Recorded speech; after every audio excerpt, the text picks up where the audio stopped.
Ayan, this time naman ay babatiin natin ang mga nanalo sa katatapos lamang po naming award giving body na nanalo sa award giving body. Doon sa ating katatapos lang na third Philippine Finest Business and Outstanding Achievers Awards 2025 na ginanap po namin ito last September 30. Tama ko na, September 30 sa ang ingay ng TV. Hindi mo ko sinasabihan. Ulitin natin. Congratulations! Kasi this time ang episode po natin ay may kinalaman sa ating pagbibigay ng parangal sa mga outstanding achievers sa 3rd Philippine Finest Business and Outstanding Achievers Awards 2025 na ginanap po namin sa Newport Performing Arts Theater sa Newport Resorts Hotel dyan sa may Pasay City. Ayan. Ang mga personalidad natin sa showbiz, sports, and politics ay talaga namang dumayo dahil pinagbigyan po kami na tanggapin nila ang kanilang mga award, trophies, and certificates sa naturang event.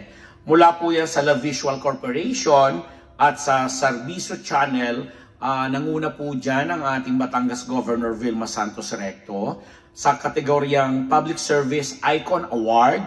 Kasama niya dyan si Senator Lito Lapid, dating Senador Bong Revilla, Councilors Alfred Vargas, Aiko Melendez, Angelo De Leon, at ang mga mayor na sina Junjun Inares mula sa Antipolo at si Mayor Vergel Meneses ng Bulacan, Bulacan.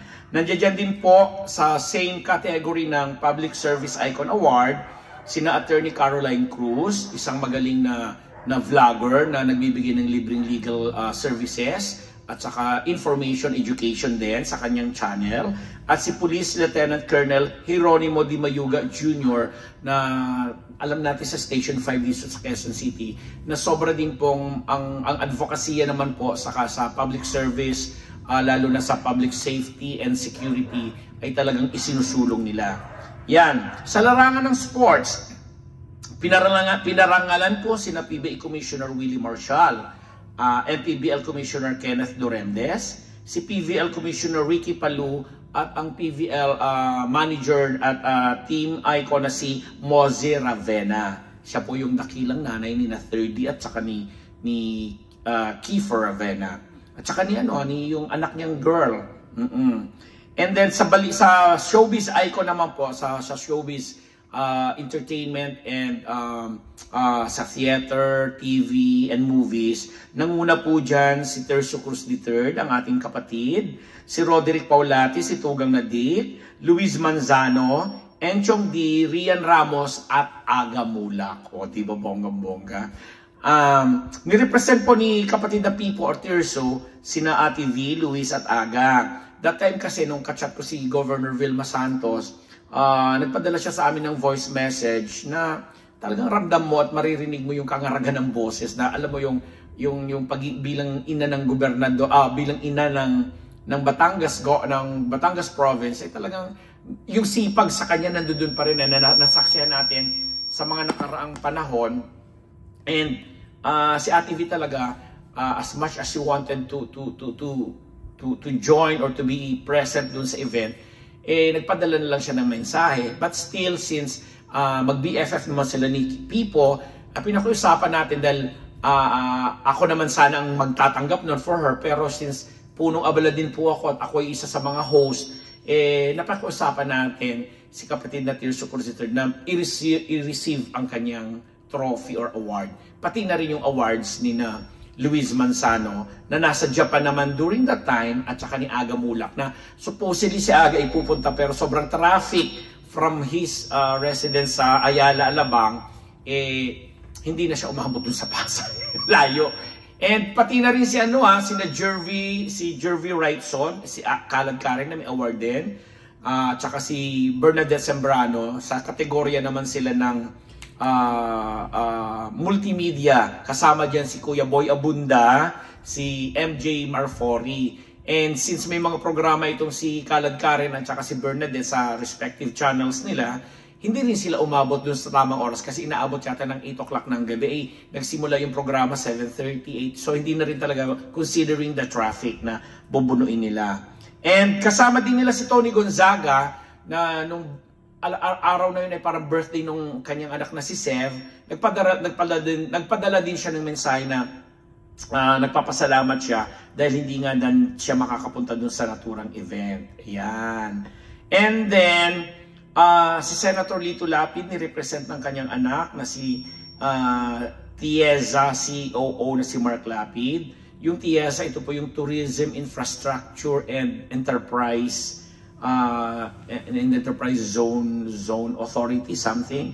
Si Mark Lapid po yung COO doon at ni-represent niya yung kanyang ama para sa award. Nagbigay din siya ng pasasalamat. Habang ang Chief of Staff naman ng Bulacan na ni Mayor Vergel Meneses, ang siya namang tumanggap kasi that time yata si Mayor Vergel ay nasa isang seminar kasama ang kanyang mga kawani. Yan. Si Gary Duhali, ang isa sa mga top executives ng MWEL Philippines, ang nag-represent naman kay Ma'am Shay Cabal Revilla na awarded din po sa kategoryang Health and Medical Icon. Yun. Kasama niya dito sina Ana Magkawas ng LACS, si Dr. Jerome Laceda ng Marikina Valley Hospital at Dr. Pong Magtibay ng One Dental Clinic bilang mga co-awardees nila. Na-present sila that time. Si Ma'am Ana Magkawas, talagang rampa-rampa pa siya doon sa red carpet, no? Ngayon, hindi man nakarating, nagbigay din po ng kanilang mga mensahe sina Winwin Marquez at Michelle D.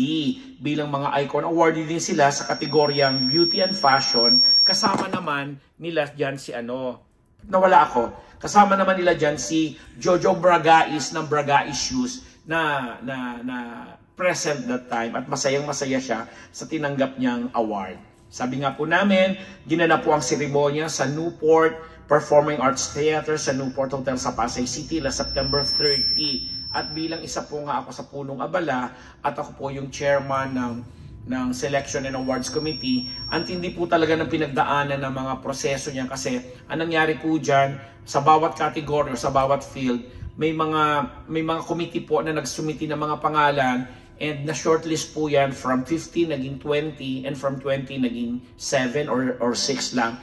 Tapos nag-screen at nag-submit po sila ng mga visual or mga video, mga video reels para naging pinagbasihan ng kanilang mga naging advokasya na may kaugnayan sa leadership, sa excellence, sa service at commitment doon sa kanilang respective communities or mga endeavors or mga advocacy nga na tinatawag natin. Kaya po sila nabigyan ng karangalan.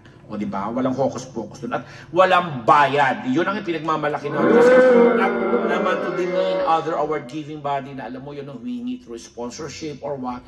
Never po. Kami po ay nagpapasalamat po sa La Visual at sa Servicio Channel kasi may mga sarili po kami mga sponsors na talaga pong nagtaguyod at sumuporta sa amin. At yung mga awardees namin ay hindi namin hininga ng kahit anong sponsorship or kahit anong salapi or atumbas na halaga para mabigyan silang award. Sorry, hindi ganon. O, di ba talagang ginawa na? Maraming salamat sa yan at muli nga ako masayang-masaya kasi nakita natin yan nung awards night, award ceremony natin. Naramdaman natin ang matindi nilang pagsuporta sa atin at pagbibigay nila ng importansya sa mga ganitong gawain despite the fact that we are experiencing medyo may turmoil ang ating mga political activities at mga ganapan sa buhay. Pero yun pa rin, we have to move on, we have to move forward at magtulong-tulong sa mga maliliit na bagay, maliliit na asignatura sa mundo ng showbiz, sports, politika at mga iba pang nasasakupan natin para mas maging malawak ang naibibigay nating serbisyo at support at pagtulong sa ating mga kapwa Pinoy. Kaya po dyan sa mga kababayan po natin all over the world, diba? Ang saya-saya lang ng aming mga advokasya. Maraming salamat po. Hindi lang po tayo nagchichismisan at nagbabalitaan ng mga kaeklayan dito, kundi mga ganitong serbisyo din po na sana nakakarating sa tamang kinaukulan. Dahil talagang yun po ang aming layunin, diretso po binibigay sa taong bayan. Diba? Walang flood control at kung anik-anik pa. Magandang araw, magandang buhay sa ating lahat. Nagmamahal, Ambet Nabus.